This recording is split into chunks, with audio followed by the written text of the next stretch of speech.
Mais de 10% do combustível vendido no Brasil é adulterado de alguma forma. E o combustível fora da lei, que passa para o tanque do seu carro, não para aí.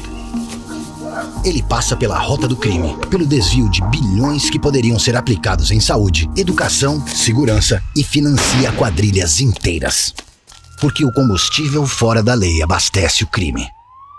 Ou o Brasil acaba com o crime, ou o crime acaba com o Brasil. Saiba mais.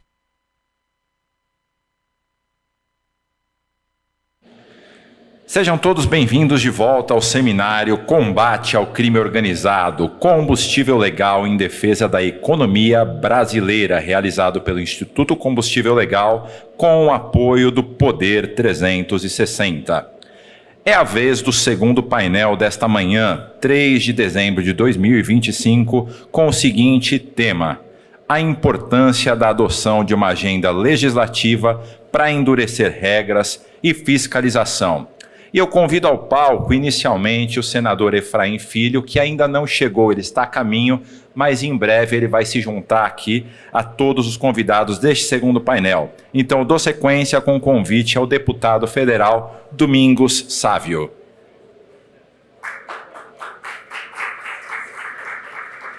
O deputado federal Alceu Moreira. O deputado federal Danilo Forte. E o deputado federal Flávio Nogueira.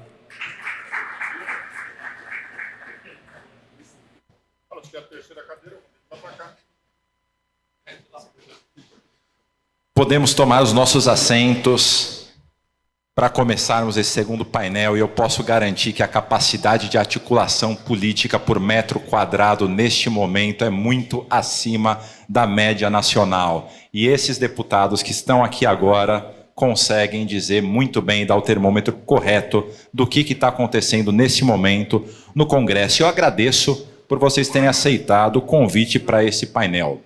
Cada um dos convidados terá até 10 minutos para realizar suas considerações iniciais sobre o tema, e em seguida será aberto o debate de 25 minutos. Inicialmente, eu vou pedir para que o deputado Domingos Sávio comece a sua apresentação falando sobre o papel do Congresso no avanço de uma legislação mais rígida de combate ao crime organizado e a urgência de a Câmara avançar no PLP do devedor com Tomás. Um bom dia a todos.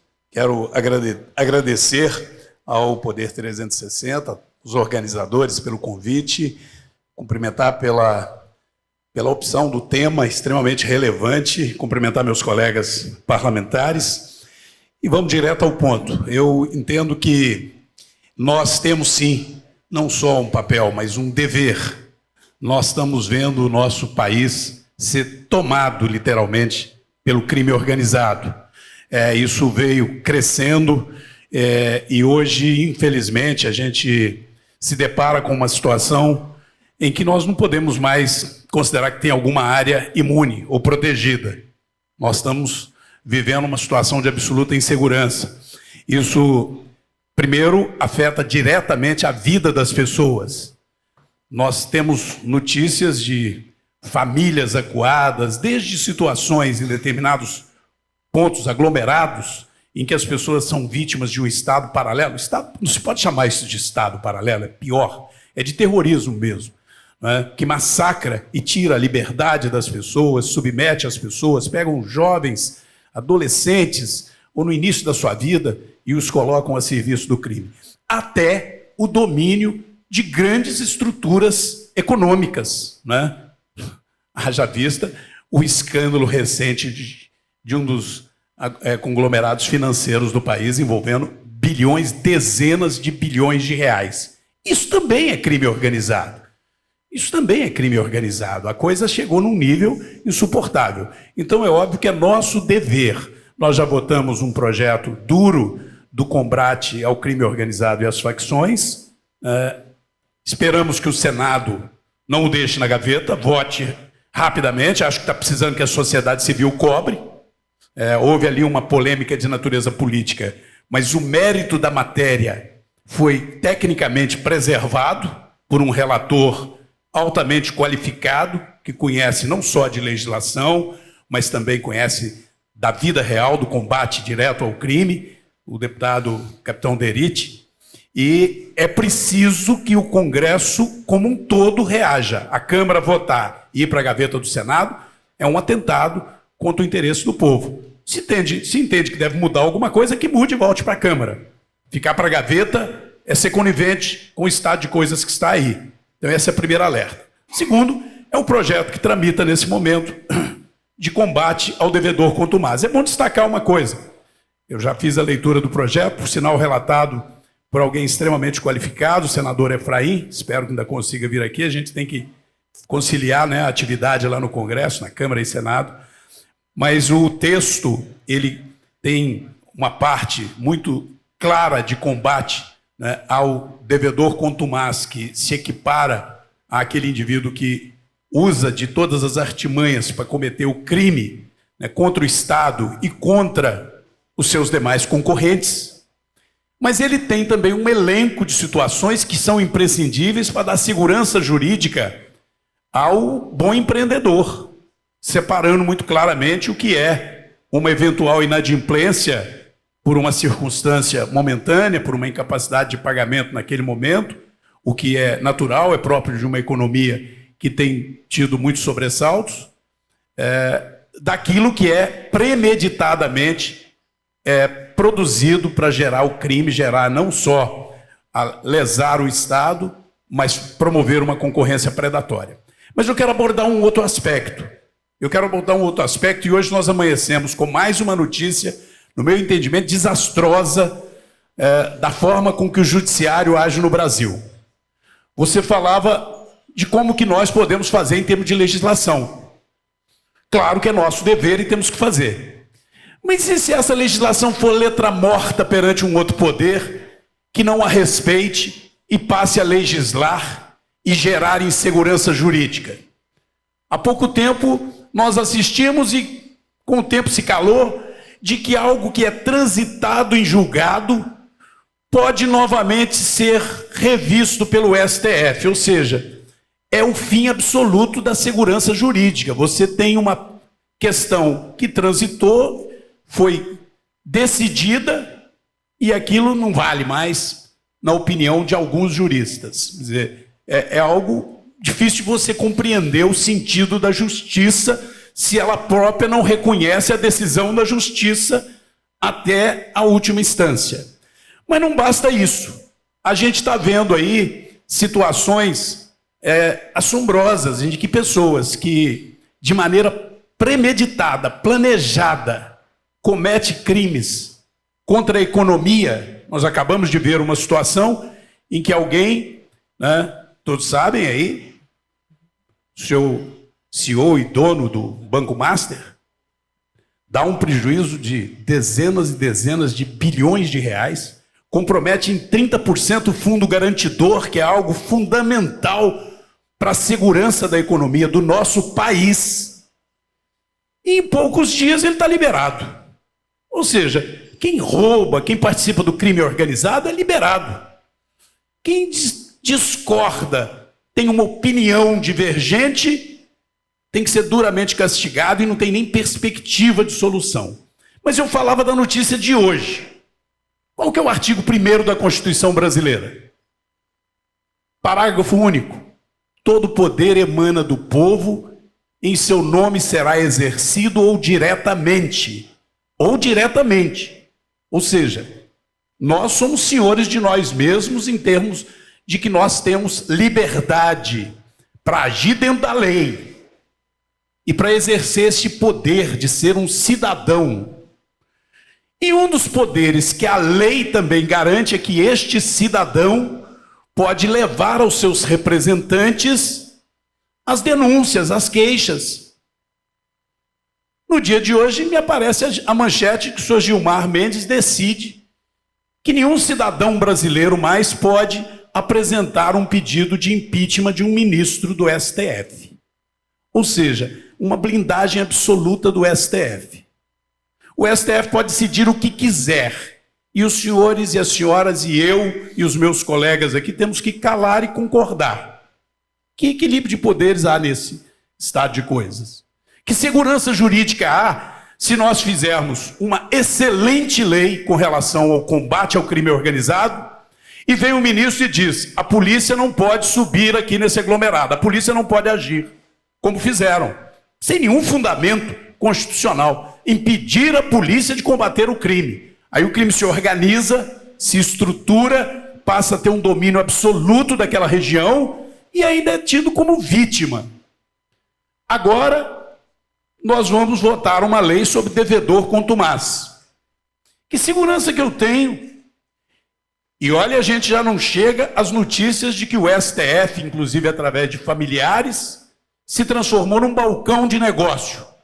Essa é a verdade, eu estou dizendo com todas as letras. A gente vê essas notícias toda hora. Um balcão de negócio. Eu acabo de protocolar um projeto de lei estabelecendo que, assim como o nepotismo, eu não posso nomear um parente, uma corte como essa não pode ter um juiz julgando uma causa que um parente patrocina. Mas o STF recentemente decidiu, contrariando uma decisão do próprio STF, de que não há problema. Se a esposa, o filho, o parente de um juiz patrocinar ali uma ação, não há nenhuma incompatibilidade daquele ministro julgar.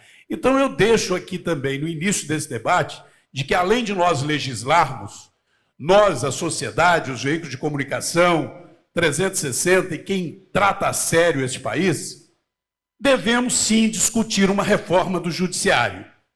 Devemos sim discutir a resgate do equilíbrio entre os poderes.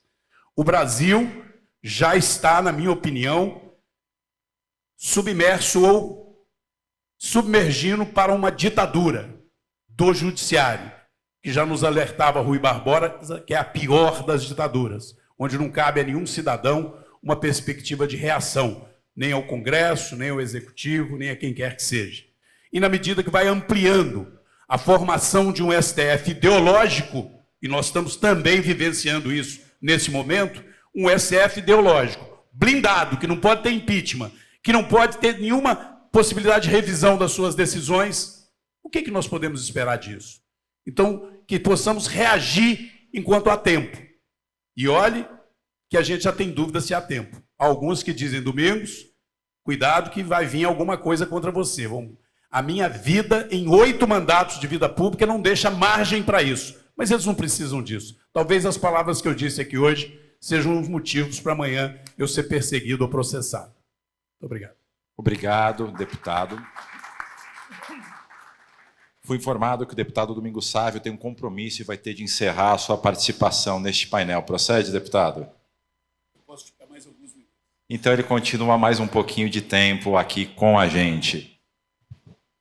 Eu convido a fazer o uso da palavra o deputado Alceu Moreira, que vai abordar a importância de o Congresso acelerar as discussões de projetos relacionados ao combate às fraudes no setor de combustíveis e a sonegação fiscal. Dentre os projetos está o PL das penalidades, o 399 de 2025, do qual o senhor é o relator na Câmara, e o PLP 109 de 2025, das notas fiscais, de autoria do senhor. Por favor.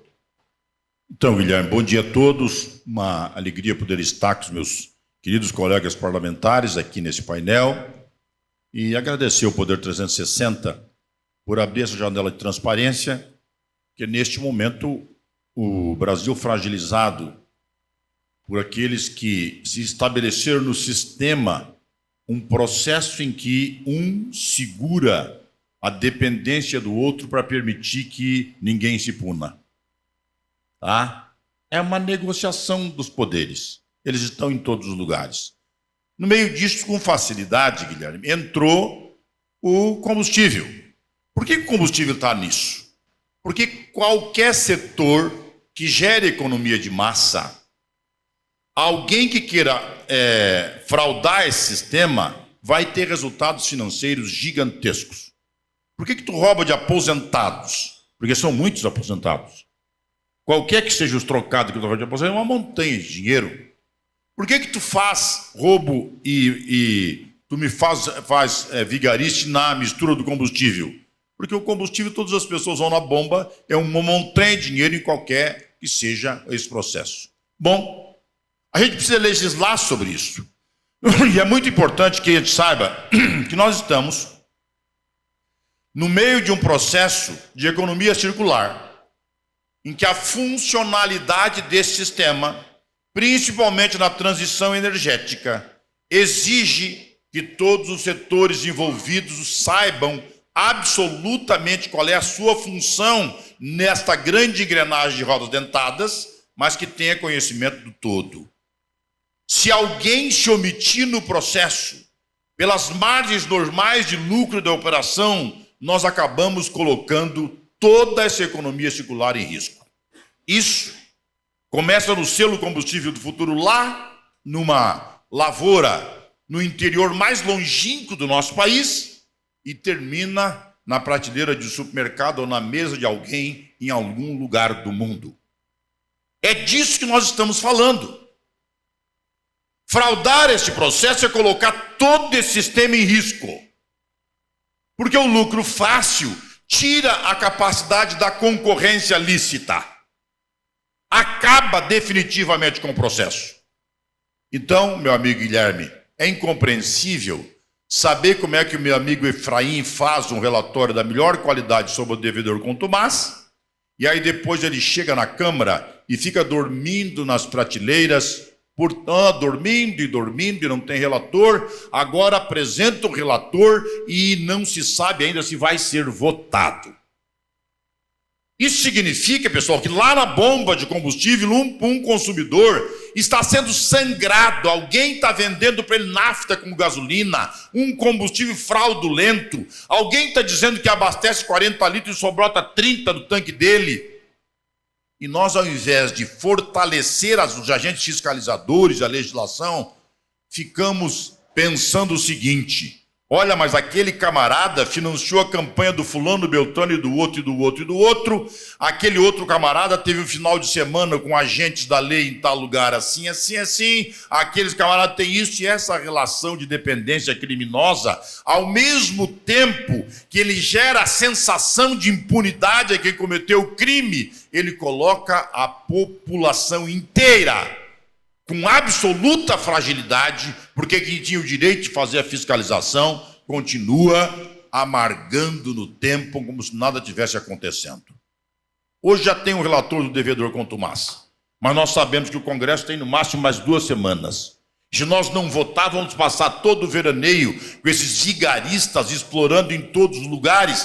Certamente alguém continuar recebendo propina e participando desse processo fraudulento, porque nós dormimos com um projeto pronto na prateleira para votar. Eu sou relator do 399.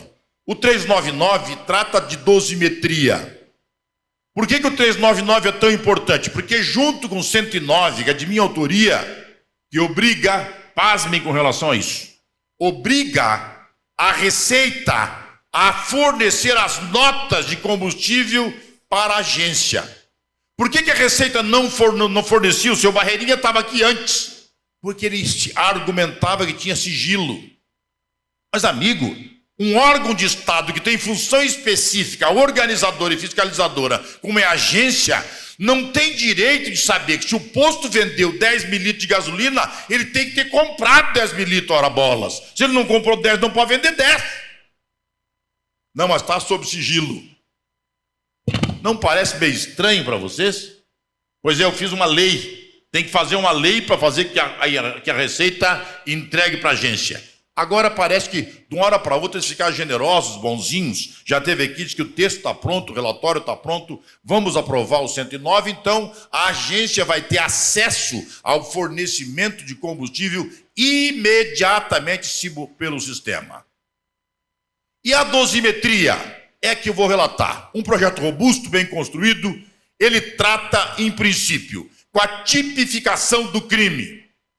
E a tipificação, pessoal, ela não pode ser dúbia, porque ao tempo em que não queremos fazer qualquer tipo de vindita ou cobrança judicial a alguém que inadvertidamente cometeu alguma coisa, O cara tem o tanque sujo, não viu o tanque, forneceu um combustível de péssima qualidade. Tá? Isto não pode ser considerado como um crime do devedor contumaz. É diferente. Então, está tipificado no processo. Mas nós aumentaremos em muito crime pecuniário, o valor da sanção pecuniária. Quanto o cara vai ter que pagar por isso? Nós, mais do que isso, colocamos um valor elevadíssimo e a correção anual desses valores. Não tem valor histórico. Segundo, nós não permitiremos a reincidência. O cidadão feito fazendo a trapaça, imediatamente o posto, a refinaria dele será lacrado e durante o processo administrativo ele ficará lacrado. Se ele arguir em algum lugar essencialidade, que eu sou o único posto da cidade, a refinaria, se tiver bandeira, atribui a outra administração do posto, ou a agência imediatamente põe o interventor e tira o safado daquele posto. Ele não continuará lá.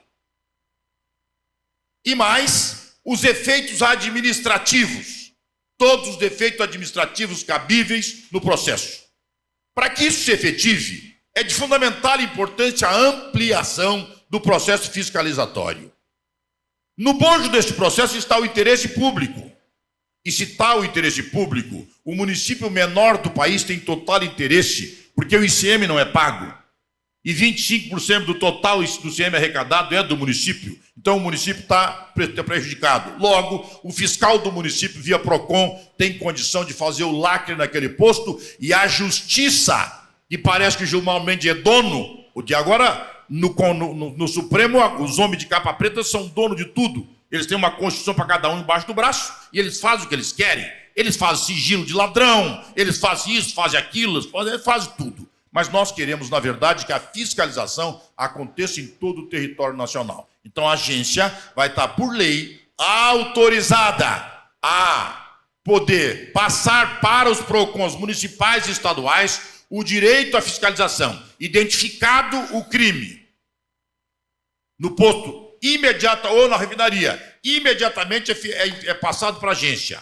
A agência faz análise do processo e autoriza o lacre pelo PROCON. Serão milhares de fiscais do país. Não tem essa insuficiência do agente fiscalizador. Teremos milhares do país. Todos eles baseados no princípio mais fundamental do processo. Está sendo lesado o interesse público. E se o interesse público está sendo lesado, o imposto não pago do ICM é o posto de saúde que não abre, a escola que não tem a estrutura bem feita, é o asfalto que não saiu, é a estrutura pública que não saiu. Tem alguém roubando o que é direito do povo. Logo, nós teremos punição, identificado a tipificação do crime. Nós teremos imediatamente a sanção de natureza pecuniária. Tá? Nós teremos a sanção de natureza administrativa. Nós teremos a sanção de natureza fiscal. Em última análise, o cerceamento do direito à liberdade, porque lugar de bandido é na cadeia e não protegido por figuras robustas do Poder Judiciário no Estado. Para que isso aconteça, o que está acontecendo, essa desgraça toda, é porque tem a conivência do Estado. Se o Estado não fosse corrupto, eles não estariam aí marchando em todos os lugares, roubando banco e sendo liberado 8 dias depois com direito a sigilo da bandalheira. Obrigado. Obrigado, deputado Alceu Moreira. E agora é a vez do deputado Danilo Forte abordar o tema, falando sobre o papel da Câmara em liderar as discussões estruturantes para a segurança econômica do país, como o PLP 125 de 2022, do devedor contumaz, o PL das notas fiscais, o PL das penalidades e o PL do operador nacional dos combustíveis. Deputado, está com o senhor. Obrigado, Guilherme. Obrigado a todos que estão aqui presentes. Aproveitar para agradecer, né, esses nobres parlamentares que estamos juntos aqui nesse momento. E um momento diferenciado. Eu estou aqui, estou vendo aqui o presidente do ICEL, o Emerson Capaz, que foi nosso colega deputado lá na Câmara. E essa luta que nós já estamos, acho que, se não me engano, há 3 ou 4 anos, junto com o ICEL, exatamente buscando tipificar e criminalizar algo que prejudica o país inteiro. Eu me lembro muito bem do primeiro evento que nós participamos, inclusive lá no Rio de Janeiro. Naquela época já se falava de algo em torno de 60 bilhões de sonegação por ano do setor e uma certa acomodação, uma certa passividade por parte do setor público nesse enfrentamento. Nós vivemos um momento hoje preocupante, a família brasileira está amedrontada, né? A extensão e a violência do crime organizado permeia hoje todo o país, e diante dessa situação, vozes começaram a disseminar, a falar, né, a respeito da necessidade desse enfrentamento. E graças a Deus que isso está acontecendo. Graças a Deus que as pessoas estão se indignando e estão se posicionando, e aqui o que foi falado pelo deputado Domingos Sávio, pelo deputado Alceu, né, demonstra bem claro a convicção dos dois em que o parlamento precisa ter e cumprir a sua tarefa constitucional, que é buscar uma legislação efetiva de combate a esses crimes. Então, eu acho que é um momento diferenciado, e aqui agradeço e parabenizo o Poder 360, porque teve a coragem de enfrentar esse debate. Não é um debate para covardes, é um debate que hoje requer, inclusive, uma certa coragem pessoal, deputado Flávio. E também, por outro lado, é um debate que exige do parlamento uma postura ativa, né, de buscar esse enfrentamento. Quando nós, inclusive, em março desse ano, apresentamos um projeto de tipificação da conduta desse crime organizado como conduta de terrorismo, né, quando você sacrifica a população ao fazer o sitiamento de áreas, que o combustível daquela área, o gás butano daquela área, a água daquela área, a internet está aí. Ontem mesmo tive a oportunidade de conversando com vários provedores, né, já muitos, inclusive, num processo de situação financeira difícil, porque investiram e tiveram ali as áreas tomadas pelo crime organizado. Isso é uma tipificação clara de controle de espaços públicos, né, pelo crime organizado. E isso é uma ação de terror. Até o simples pichamento das siglas das organizações criminosas nas placas de trânsito, nos muros das cidades, dos bairros, da periferia, ou até mesmo hoje do núcleo das cidades, é uma demonstração clara de como se estivesse ali colocando uma bandeira antigamente e dizendo que aquela área estava sendo dominada e controlada pela quem exercia aquele poder naquela região. Isso é uma demonstração clara do terror que nós estamos vivendo. E somado a tudo isso, todo um braço operacional que é compatível, inclusive, com grandes organizações criminosas espalhadas pelo mundo, né? Armas de potência, de fuzis e armas de drones lançando bombas, tudo isso, inclusive, demonstrando a necessidade da urgência do Legislativo e do Poder Executivo e do Judiciário de se comprometerem na busca dessa solução. E dentro dessa harmonia que precisa ser construída, a gente primeiro precisa ter uma legislação contundente para acabar com essa história de, na fraqueza da lei, na ocultação da lei, na fragilidade da lei, o Poder Judiciário poder, inclusive, arbitrar, né, casos como que já foram narrados, né, de que a polícia prende e a justiça vem solta numa facilidade muito grande, criando um ambiente de impunidade que é impunidade para os bandidos e pune exatamente as pessoas e as famílias de bem. Então, diante disso, nós temos que cumprir a nossa tarefa de dar esse arcabouço jurídico para construir e consolidar uma segurança jurídica que nós não vivemos no Brasil de hoje. Isso está claro, né? Então, diante desse momento, eu acho que a gente tem procurado cumprir com as nossas obrigações. No ano passado, a gente tentou votar, né, o PL do Devedor Quanto Mais, o PLP 15, lá na Câmara dos Deputados. Eu era o relator, né, e, infelizmente, a própria bancada, liderada pelo governo, né, que é o atual governo, desde 2023, simplesmente não compareceu para a votação.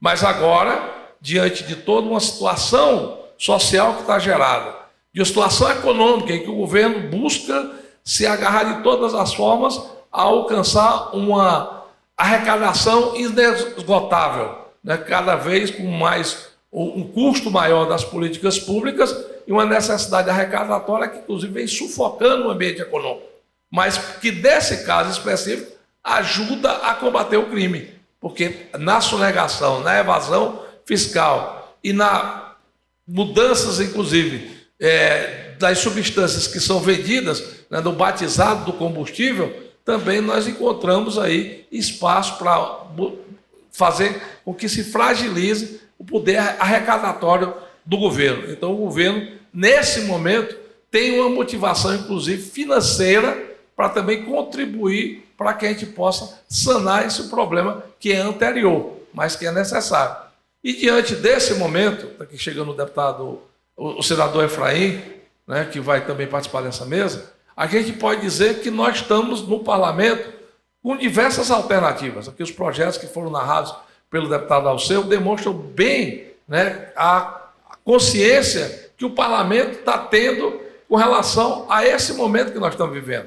Agora é necessário também que a sociedade, aqui parabenizo o ICL mais uma vez, possa se mobilizar e demonstrar, né, inclusive a preocupação que está tendo com que essa omissão possa ser cúmplice de um momento tão trágico que o Brasil está vivendo hoje, que é, de fato, enfrentar essas organizações criminosas que adentraram na economia, em diversos segmentos. E dentro desse momento, eu acho que a preocupação também com o espaço político que essas organizações estão tendo. No meu estado, no estado do Ceará, é preocupante hoje o tamanho da força política das organizações criminosas. Tem, inclusive, relatos da própria Polícia Federal em que mais de 30 municípios são hoje liderados por prefeitos e prefeitas sobre a tutela, sobre o comando de organizações criminosas, e envolvendo, inclusive, deputados estaduais, deputados federais, e agora, né, querendo, inclusive, crescer ainda mais dentro da política do Estado. E quando essas organizações tomam conta da política, aí é o caos, né? É aquilo que foi, inclusive, dito aqui no chamamento para esse debate. Ou acaba-se com o crime agora, ou o crime acaba com o Brasil, acaba com o país, acaba com a nação. Então, eu tenho uma convicção que nós estamos procurando ampliar esse debate, nós estamos, inclusive, com vontade de votar. A urgência desse projeto meu do terrorismo foi aprovada em maio, né? O governo veio correndo atrás, depois que a gente teve a urgência aprovada, construiu esse projeto de combate às facções, né? Que é uma réplica mal construída no que diz respeito ao conteúdo, ao mérito do projeto inicial, mas frágil ainda do ponto de vista da imposição, da necessidade do Estado brasileiro se defender. E, para isso, eu acho que o debate, inclusive, que nós fizemos ontem, na PEC da segurança, relatada pelo deputado Mendonça Filho, há necessidade também, imediatamente, da inclusão das Forças Armadas, Marinha, Exército, Aeronáutica, nesse combate. Porque a militância do crime é muito grande. Se fala de facções com mais de 50 mil militantes em estados brasileiros. E nós temos nas Forças Armadas 260 mil homens, né, que poderiam contribuir. Quem viaja pelo mundo já viu, né, quem foi a Roma agora teve até um evento sobre o combate às máfias lá na Itália, como exemplo que a gente trazer do combate ao crime organizado aqui no Brasil, e eu estava lá participando, e vi o Exército na Praça do Omo, em Milão. Eu vi o Exército, inclusive, na Praça Navona, lá em Roma, inclusive preocupada com alguma possibilidade de alguma intervenção criminosa. E estava lá o Exército. Então não é demérito nenhum para as Forças Armadas ajudar o país no combate àquilo que é o seu maior mal e a sua maior praga hoje.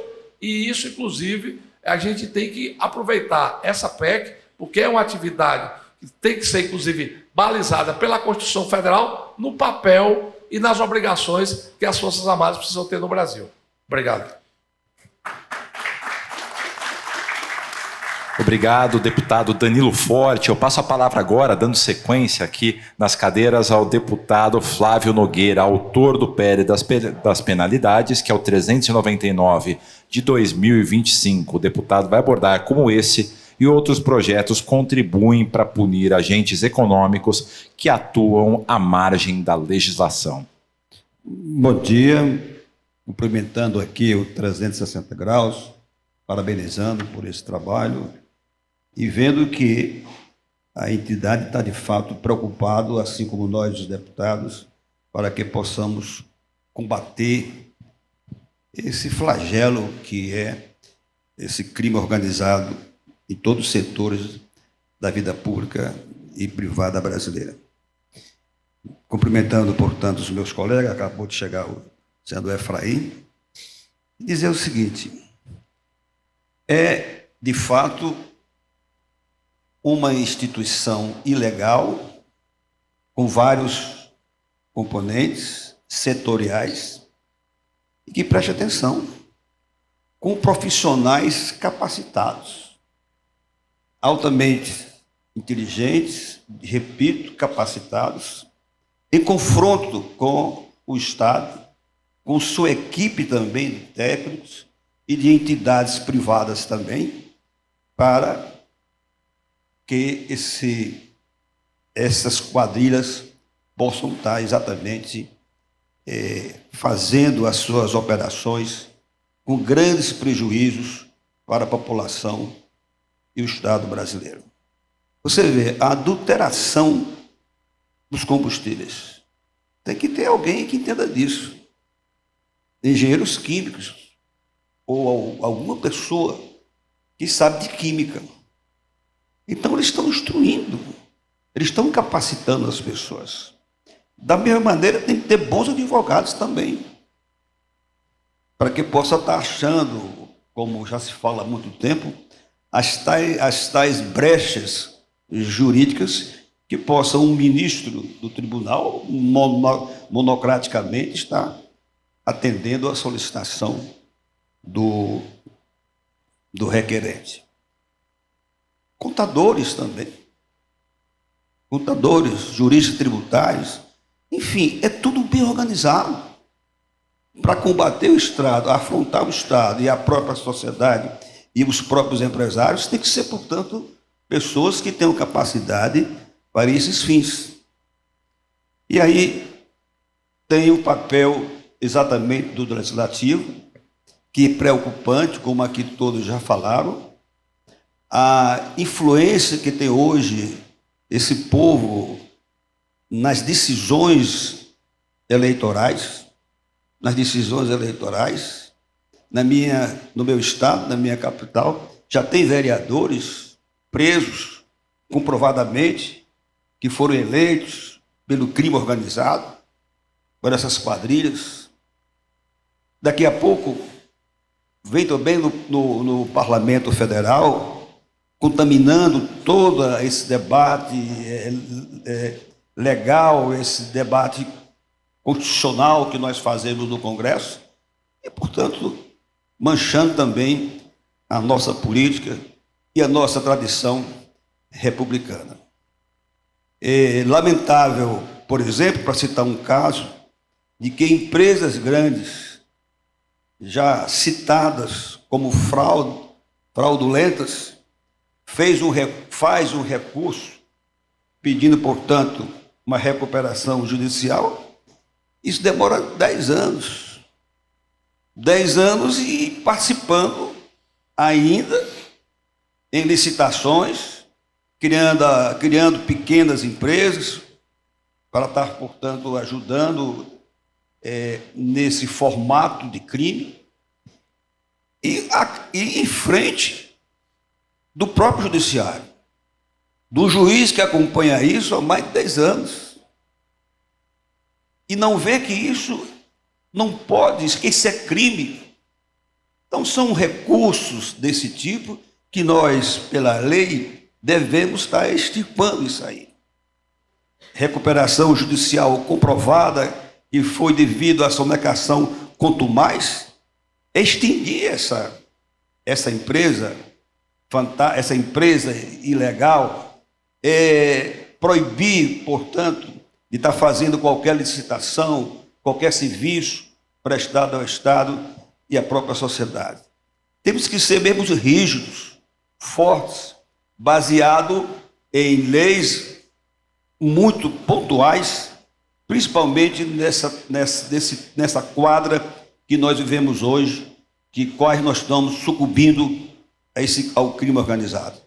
Então, esse debate é produtivo, é um debate que nós devemos fazer outros no andamento dos PLs que estão em andamento no Congresso Nacional. Eu tenho, por exemplo, o PL 399 de 2025 aqui, como relator o grande Alceu Moreira, está relatando, e nós pedimos também urgência para que ele seja votado no plenário da Câmara, junto a outros 3, que vai nessa direção. Punir, principalmente com multa altíssima.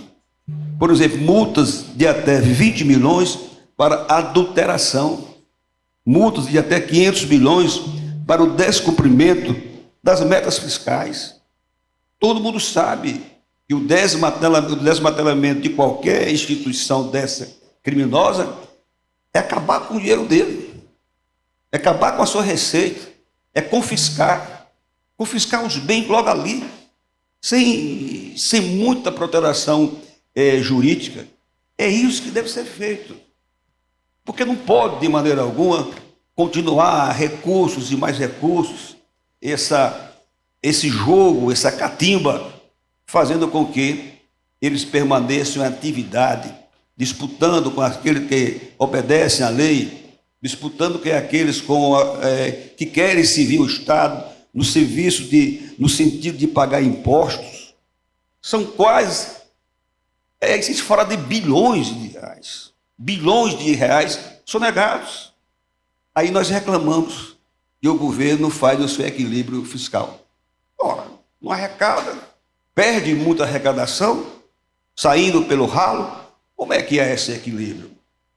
E todo mundo consumindo combustível, que, aliás, essa adulteração do combustível não só afeta a receita também não, mas a saúde da população. A saúde da população, os gastos com o carro, com o automóvel, com o caminhão, que aqui daqui a pouco não vai ter mais uma vida útil adequada. E eu sou médico também, sei do papel que tem essa adulteração no ar, no problemas respiratórios, que são graves e que devem, portanto, ser combatidos. Então, acho que nós devemos, sim, estar trabalhando no Congresso Nacional, acelerando esses PLs que estão lá, fazendo com que o Estado arrecade mais, proibindo duramente esses sonegadores contumazes que estão aí repetindo do mesmo jeito, todo mundo sabe. É diferente muito de uma empresa saudável ali, que no momento passa por dificuldades e deixa de pagar os impostos, por isso que existe a recuperação judicial, mas aí de pessoas que de fato estão tudo legalizado, tudo dentro da lei, no padrão daquilo que nós instituímos pelo tal do contrato social, que é uma Constituição, que é um arcabouço de leis votadas por nós no Congresso Nacional, que põe regras, e que essas regras devem ser, portanto, atendidas, respeitadas por todas. E vamos ser sinceros, nós estamos fazendo isso agora, e cabe muito bem o adágio popular, que diz que o brasileiro só fecha as portas depois de roubado. Há quanto tempo se sabe, sussurra, há quanto tempo tem os ruídos, que é uma palavra agora muito em moda, ruídos de que esse crime existe, de que essa adulteração, essa cadeia do combustível, desde lá a plantação, a produção, até chegar nos postos de combustíveis, ela já existe há muito tempo. Já existe há muito tempo. Prova disso são os recursos que eles entram, essa catimba que eles fazem no judiciário, às claras, né, à vista de um juiz, e faz com que o Estado perca muito com isso, e a concorrência desleal com quem de fato quer produzir, com quem de fato quer empregar, com quem de fato quer que este país possa ser um país economicamente ativo. Era isso que eu queria dizer para vocês. Obrigado, deputado Flávio Nogueira. Eu convido a falar agora por 10 minutos o senador Efraim Filho, que foi o relator do projeto de lei complementar 125 de 2022, do devedor contumaz aprovado no Senado. O senador vai abordar a necessidade de o país avançar na tramitação de projetos que endureçam a fiscalização e o papel do Congresso Nacional no avanço de uma legislação mais rígida de controle ao crime organizado. Senador, está contigo. Olá, saudação. Tem um microfone aí do lado. Olá, saudação aos nossos amigos. Uma grande alegria poder estar aqui com o Poder 360, com essa iniciativa do ICL. Ao lado, né, dessa banca extraordinária, está aqui o Flávio Nogueira, está aqui o Danilo, Alceu, Domingos.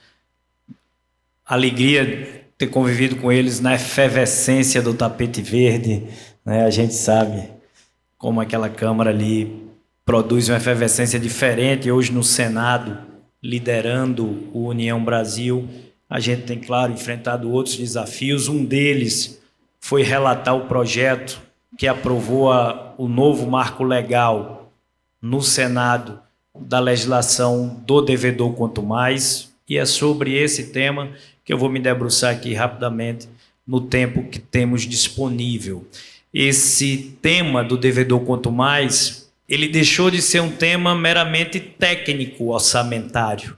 Essa discussão começa lá atrás, em virtude do nosso manicômio tributário, com a discussão sobre alíquotas, sobre tributos, sobre sonegação.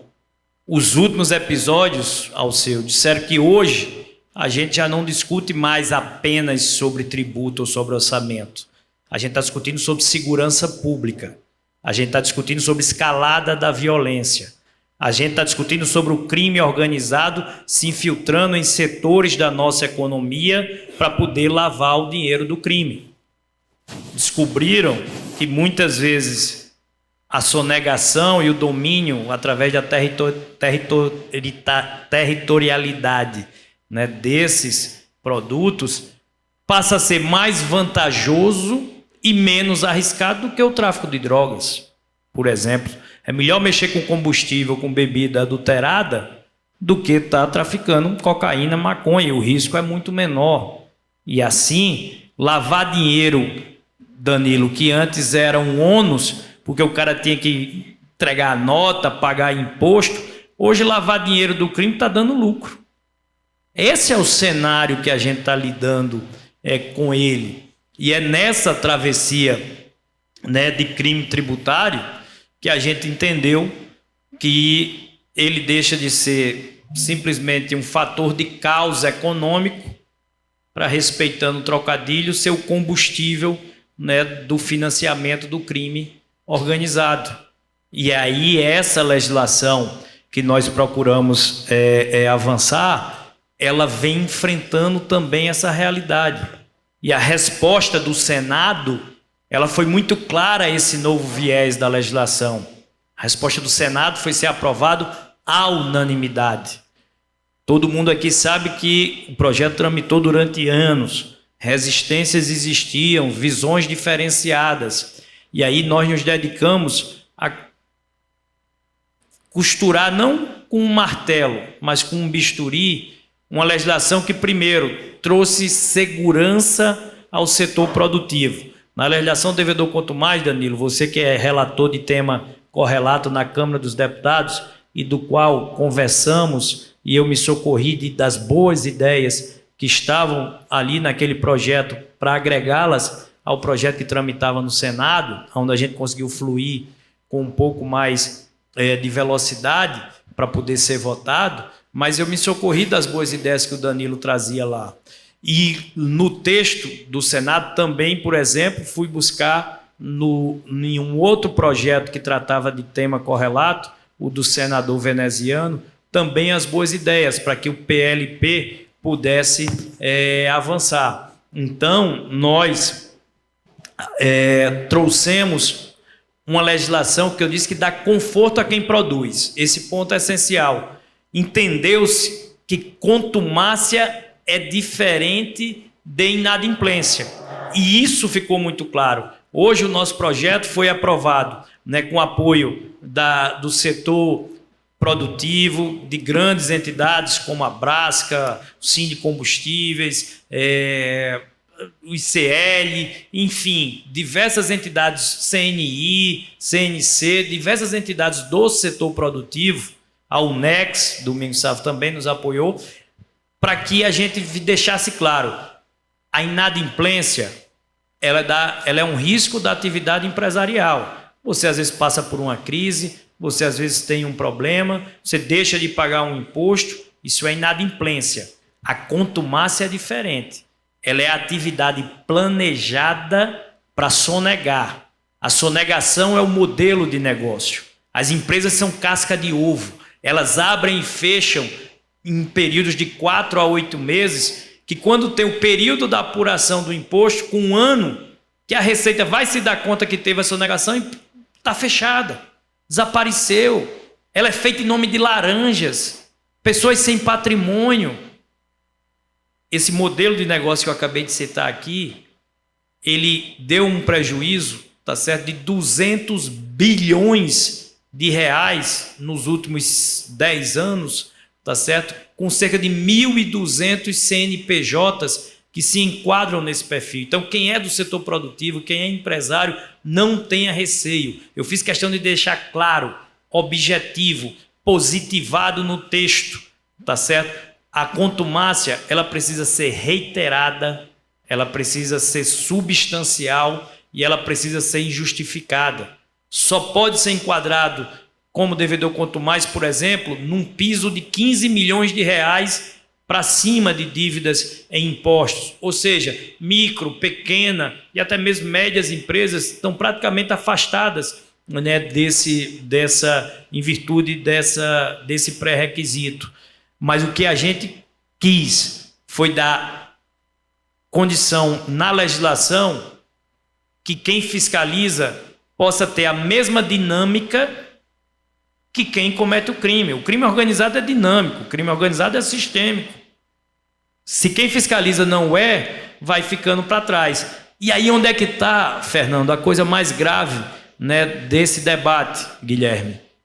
É que esse dinheiro que a gente falava, né, de sonegação, que o problema dele era a evasão fiscal, ele passou a entender que além de ser retirado do poder público, além de ser retirado do governo, além de ser retirado da sociedade, ele está financiando o crime.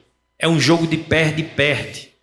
Esse mesmo recurso que é sonegado é o que está comprando um fuzil para colocar na mão do bandido. E é por isso que é preciso, Alceu, ter essa tipificação muito clara e objetiva. Portanto, já para concluir, outra medida que nós trouxemos, tá? Primeiro, vou ler aqui do ponto de vista técnico, nós retiramos a possibilidade de extinção da punibilidade de pagamento, porque o crime tributário muitas vezes compensa, porque se você for pego, na maioria dos casos, se você fizer o pagamento, você elidiu a principal das suas responsabilidades. Então eu vou sonegar, se a Receita conseguir me pegar, eu vou lá e pago, a minha responsabilidade penal está excluída, para o devedor contumaz não mais. O simples pagamento, se for identificado que era atividade criminosa, ele não vai elidir a responsabilidade penal que está inserida. Ou seja, o pagamento não apaga mais o crime. A gente traz na lei a morte civil do CNPJ, cancelamento da inscrição estadual e bloqueio de bens dos controladores reais. É o fim da impunidade para quem usa a sonegação como modelo de negócio. E, portanto, o apelo final, dentro desse 1 minuto e 20 que me falta, é que o Senado conseguiu fazer a sua parte. A Câmara está debruçada sobre essa missão. E mais do que nunca, Guilherme, há um apelo social para que a gente possa ver a Câmara dos Deputados ecoando a voz das ruas. Devedor contumaz deixou de ser pauta corporativa. Durante algum tempo, as críticas que eram dirigidas que era uma pauta corporativa para atender a determinados setores, né, da nossa economia. Deixou de ser pauta corporativa para ser pauta da sociedade, para contribuir com o fim da escalada da violência, que a gente sabe que essa sonegação ela está financiando o crime organizado. E é hora de tirar esse recurso do crime para poder devolvê-lo para a sociedade. Eu finalizo me socorrendo das palavras de um gênio da literatura brasileira, Ariano Suassuna, que por mera coincidência também é paraibano. E Ariano Suassuna, Guilherme, dizia que o otimista é um sonhador, o pessimista é um tolo chato. Bom mesmo é ser realista, esperançoso. Eu sou realista, sei que tem muitos desafios para que a gente consiga encerrar esse ciclo e apresentar esse resultado à sociedade. Mas eu sou esperançoso de que esse caldo cultural, mais do que nunca, está pronto para ser votado, para ser aprovado, e que a legislação, né, que endurece as regras para a fiscalização, que é o tema do nosso painel, deixe de ser letra fria em papel para se tornar realidade nas ruas do Brasil, porque a escalada da violência está aí. Qualquer um de nós estiver andando na rua, no claro do dia, vier 2 homens numa moto, o coração palpita, a alma sai do corpo, e quando não acontece nada, a gente respira. Esse não é o sentimento que o cidadão e que a família brasileira merece. Endurecer as regras contra o crime, contra a sonegação que financia essa escalada, faz todo sentido. Foi uma honra participar, obrigado pelo convite. Desculpem um pouco o atraso, inclusive os colegas. Eu tenho a missão também de presidir a CMO, a Comissão Mista de Orçamento.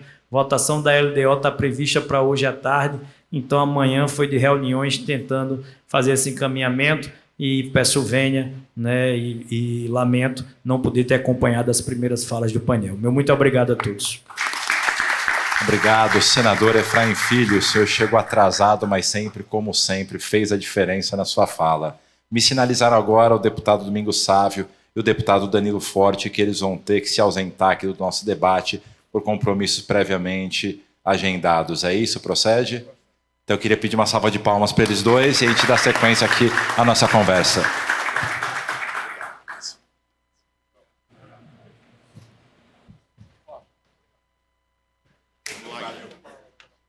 Vamos lá.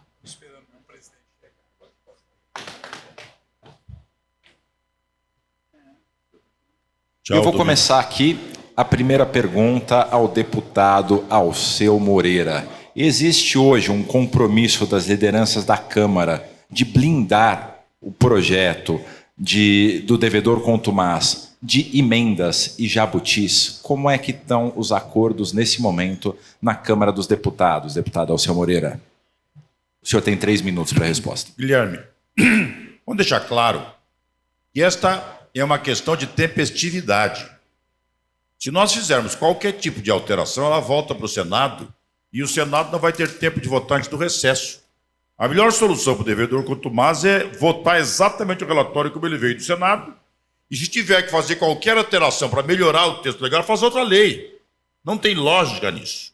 Tá? Não tem lógica. Então, o que nós temos que fazer, na verdade, é não aceitar nenhuma emenda, mesmo que ela seja meritória, tá? Por causa da eficácia. Vamos aprovar o texto como está, ele imediatamente sancionado entra em funcionamento, preserva o interesse da sociedade, não há nada mais importante para fazer do que isso. Tá? É bom que se diga que os projetos todos eles estão interligados entre si. Tá? O 109, o 399 de Flávio Nogueira, que é muito bom, e que nós estamos fazendo o relatório fica pronto amanhã de tarde, ele está pronto, redondo, pronto para ser votado. Já. Tá? O próprio controlador, que o Júlio Souza está trabalhando, é bom que se diga o seguinte: nós temos discordância com relação a isso, porque nós não queremos um controlador como se fosse uma instituição alheia. Nós queremos o controlador como ferramenta da agência, dentro da agência, para efetivar esse processo. Nós queremos um sistema que possa usar toda a tecnologia possível, que possa chegar de maneira instantânea e simultânea em todos os cantos do Brasil, que tenha condição de fazer a fiscalização como deve, mas criar um outro corpo novo, com controlador, alheio a este processo e privado, com certeza teríamos problema. Para nós, salvo o melhor juízo, é melhor nós fazermos essa instrução deste controlador que é o quarto projeto nesse processo, que todos eles estão interligados entre si. Se nós tivermos que fazer isso, devemos fazer de tal maneira que se atribua à agência esta capacidade de ter o controlador, para que qualquer um, em qualquer lugar do país, que estiver vendendo 1 litro de combustível mais do que comprou, ele não tem a condição de fazer isso, porque o controle é imediato e automático. Isso é perfeitamente possível e temos tecnologia disponível para execução. Já ficamos sabendo aqui, então, pela sua fala, que amanhã vamos ter o relatório do projeto do senador Flávio, que a gente chama no jargão jornalístico de um furo de reportagem. Ah, pronto. Eu vou só, na semana que vem, conversar com todos sobre isso. Antes, ainda quero sentar com o Flávio, porque ele é o autor deste projeto, para mostrar para ele o relatório, todas as contribuições que nós conseguimos de todos os lugares, mas tenho certeza absoluta que ela é uma ferramenta jurídica redonda, altamente qualificada e bem feita, porque nós conseguimos corrigir no decurso deste processo todos os furos possíveis para que se tenha dubiedade na interpretação e na dificuldade para a aplicabilidade da sanção legal. Fica então só o furo de reportagem. Ainda com o senhor, deputado Alceu, o senhor que é defensor da matéria vislumbra alguma dificuldade ou resistência para votação ou aprovação? Eu tenho absoluta certeza que sim. Enquanto eu estou falando para vocês, algumas pessoas certamente estão, desculpe a palavra, com dor de barriga em algum lugar para lá ou para cá, né? Porque tem muita gente boa que andou viajando de iate, fez jantares na França para 150 pessoas com valor absurdo, tem gente que viajou, fez isso, fez aquilo, tem fotografia com todos eles desse processo. Ninguém tem dúvida que o narco-estado está instalado no Brasil. Quer dizer, não é possível fazer algo como isso sem a permissão e a conivência de autoridades do Estado. Essas autoridades, eu não tenho dúvida, muitos se beneficiaram disso para suas campanhas eleitorais, outros por corrupção para o outro lado, todos eles, de certa forma, estão agora tentando se proteger por um dever de ofício pessoal. Eu quero me proteger desse processo. Quero dizer para eles que é absolutamente inglória a luta. Tá? A única coisa que eles podem conseguir é ser o meu amigo Hugo Mota, e aí o Efraim, que tem uma relação pessoal com ele muito próxima, aliás, poderia nos ajudar, não permitir que esses projetos ficassem dormindo durante o recesso. Nós queremos os 4 projetos votados agora. O devedor contumaz sem nenhuma alteração para entrar em vigência imediatamente, os outros votados a urgência e o mérito imediatamente. Esses 4 projetos, talvez o controlador seja algo que a gente ainda pode ter uma discussão mais profunda no processo.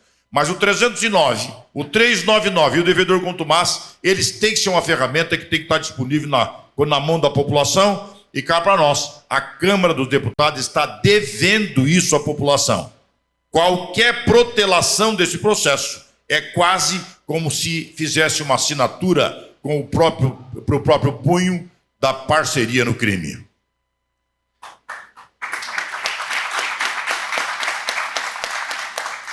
Senador Efraim, o projeto do devedor contumaz foi amplamente discutido e está pacificado em todos os segmentos produtivos. O senhor, inclusive, destacou que teve conversas com o deputado Danilo Forte, que relatava um projeto bastante semelhante que incluiu algum dos temas que ele entendia serem bons. E além de ser um projeto preventivo, cessando novos débitos e o modelo sistêmico de sonegação, o projeto tem a finalidade de criar um cadastro único dos contribuintes que cumprem o regramento fiscal do país. No Senado, o senhor construiu consenso, que é uma característica da tua atuação política, para aprovação do texto do PLP 125 de 22. Qual que é a mensagem que o senhor daria agora aos deputados sobre a inclusão de novas emendas? Na avaliação do senador, o texto atual já atende o setor ou ainda carece alguma discussão, como bem mencionou o deputado Alceu, a respeito do controlador? Olha, o Alceu, ele foi muito preciso na estratégia que ele tratou aqui, exatamente de que é a hora de avançar com essa legislação e outras discussões, e o mérito, né, a gente vai ter tempo para se aprofundar, a gente possa entender como avançar. A Receita Federal, a ANP. A questão, por exemplo, é que no Senado se discutiu muito, por exemplo, um projeto que ele era setorizado. Eu acabei de falar aqui. Né? Você vai ter, para o setor de combustíveis, a Agência Nacional do Petróleo, um exemplo. Mas tem outros setores que não têm uma agência para chamar de sua. E nem a ANP pode atuar, logicamente, na questão de devedor quanto mais em outras áreas, né, da economia. Então, como escrever isso, como direcionar isso, é que fica um pouco desafiador. E aí, claro, a compreensão das boas ideias que possam vir da Câmara, como eu disse no meu texto, né, jamais quis me arvorar em ter o domínio absoluto do tema. Pelo contrário, fui com um gesto de mão estendida, né, acolher as boas ideias que vinham para incorporar e fazer o melhor texto possível dentro do cenário, tanto que foi aprovado à unanimidade no plenário, teve o apoio do Ministério da Fazenda, da Receita Federal e principalmente do setor produtivo, que tinha uma resistência anterior, como eu disse, com medo, né, de que a contumácia pudesse confundir com a inadimplência, e nós fomos deixar muito claro que não, e pelo contrário, trouxe esse cenário de segurança jurídica. Segundo ponto, é a forma de arrecadar mais sem aumentar imposto. Gente, esse é o grande desafio do Brasil. Como conseguir melhorar a arrecadação sem precisar subir a alíquota, sem precisar aumentar imposto? É combatendo a sonegação. Esse projeto ele traz recurso para o caixa do governo, sem precisar aumentar imposto, sem precisar sacrificar quem produz, sem precisar esgotar ainda mais o cidadão. Essa é a lógica. E aonde está o caixa eletrônico do crime organizado? Posto de combustível deixou de ser, né, um instrumento de comércio para ser caixa eletrônico do crime organizado. Então, eu acho que é os grandes desafios que nós temos. Eu considero, né, que o texto ele está bem redondo. Agora, claro, ele não é perfeito, e as boas ideias que vierem para aperfeiçoar serão muito bem-vindas. Ainda com o senhor, senador, como relator do projeto no Senado, quais pontos-chave do texto o senhor considera imprescindíveis para garantir que a lei se torne, de fato, uma ferramenta robusta contra a infiltração dessas máfias? Agilidade na fiscalização. Tá? Esse foi um ponto que, para convencer o setor produtivo, foi realmente um grande desafio. Mas não adiantava preservar institutos, né, do Código Tributário Nacional hoje que davam tempo a quem queria sonegar. Porque no modelo tradicional, quem é do comércio e que tem um problema de pagamento, ele tem que ser notificado. Essa notificação ele tem 60 dias para responder. Depois que ele responde, a Receita tem 30 dias para analisar a resposta dele para poder agir. Veja só, se eu sou um sonegador, quanto mais. Se a minha empresa está planejada para cometer o crime e eu ainda tenho todo esse prazo, depois de ser sonegado, 60 dias para responder, meu amigo, nesses 60 dias eu já fechei minha empresa, ela é feita em nome de laranjas, terceiros que não têm patrimônio. Quando a Receita se dá conta, o dinheiro está perdido, se esvaiu, se evaporou. Essa mudança na agilidade para dar uma ação direta da Receita Federal quando identificada a contumácia, talvez seja, né, o ponto-chave que vai fazer com que a fiscalização saia da narrativa do ideal para ser operacional e realmente entregar resultados. Deputado Flávio Nogueira, o senhor é o autor do projeto de lei 399 de 2025, cujo objetivo é aprimorar os mecanismos de fiscalização e penalização no setor de combustíveis, por meio, inclusive, de um aumento nos valores da multa que podem chegar a 20 milhões de reais em caso de fraude. De que forma o texto ajuda a dar mais segurança jurídica ao setor e a garantir a qualidade dos produtos comercializados ao consumidor? Como impulsionar também as metas ambientais estabelecidas pelo RenovaBio? Eu quero aqui endossar as palavras aqui do Alceu, também do senador, que quando falavam em pautar a emergência de votação desses projetos de lei, eu recebi pessoas no gabinete pedindo para não pautar logo essas emendas, esse projeto de lei, e que argumentava, esse que é que é importante a mídia e a imprensa é a narrativa de que se pode criar contra esses projetos.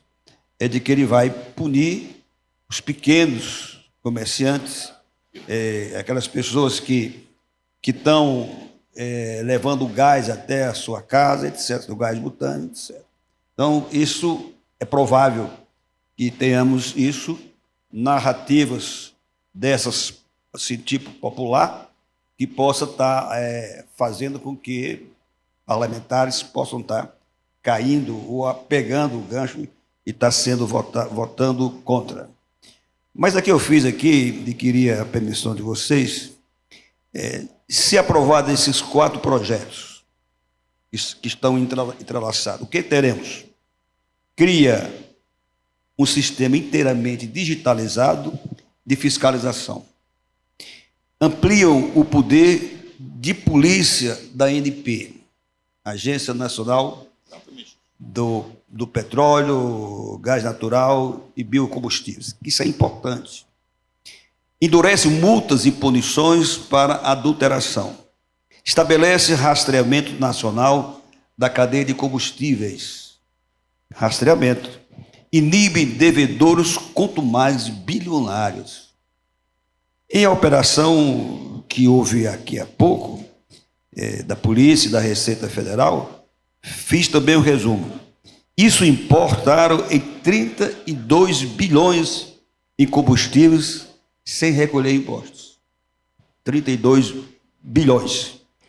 Usaram 17 fundos de investimento para lavar dinheiro. Enviaram 1,2 bilhão para os Estados Unidos, retornando como falso investimento estrangeiro. E manipularam declarações de importação e etapa de refino. Então, vejam, como eu até falei na minha primeira explanação, que eles são bem capacitados. Eles têm, portanto, técnicos, profissionais, que constituem, portanto, ali a base de todo o processo criminoso. Obrigado, deputado Flávio Nogueira. A gente está chegando aqui ao fim desse painel. Eu acho que se a gente pudesse resumir o que foi dito pelos senhores, é basicamente a necessidade de urgência na aprovação do PL do devedor contumaz e sem modificações, tal e qual o senador Efraim enviou para a Câmara. E também o que o deputado comentou aqui comigo durante aqui as falas dos colegas dele aqui, de que é uma forma responsável de fazer boa arrecadação sem precisar aumentar os impostos. Correto, deputado? É inacreditável. Nós tivemos uma guerra com relação à MP 314, porque o governo queria 20 bilhões de reais fazer equilíbrio de caixa. Sem conseguir os 20 bilhões de reais com aumento de impostos, foi uma guerra geral. E nós estamos renunciando 200 bilhões de reais só do devedor contumaz. Só disso. Se eu colocar nisso mais 4 ou 5 produtos controlados pelo narco-estado, nós chegamos a 250 bi. Dinheiro que está disponível, facilmente se consegue pegar grande parte dele e colocar no caixa. Tá? Quando o Estado renuncia o que tem direito. Que estão no bolso de criminosos. E tenta se ressarcir de pessoas que fazem atividade lícita. Das duas, uma. Ou ele é completamente ineficiente, ou está envolvido com crime. Uma das duas coisas. Eu agradeço a todos pelas contribuições neste painel.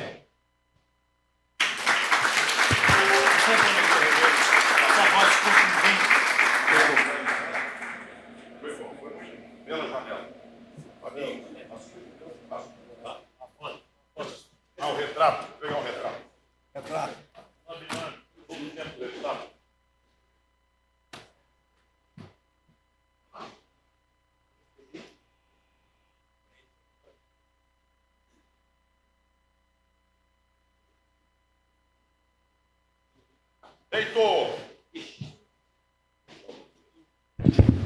E chega ao fim o seminário Combate ao Crime Organizado, Combustível Legal em Defesa da Economia Brasileira, realizado nesta quarta-feira, dia 3 de dezembro de 2025. Em nome do jornal digital Poder 360 e do Instituto Combustível Legal, eu agradeço a todos os painelistas pelas contribuições apresentadas neste encontro. Obrigado a todos os presentes e a todos os web espectadores que acompanharam o seminário pelo canal do Poder 360 no YouTube. A cobertura completa e o vídeo gravado deste seminário estão no jornal digital Poder 360. Muito obrigado.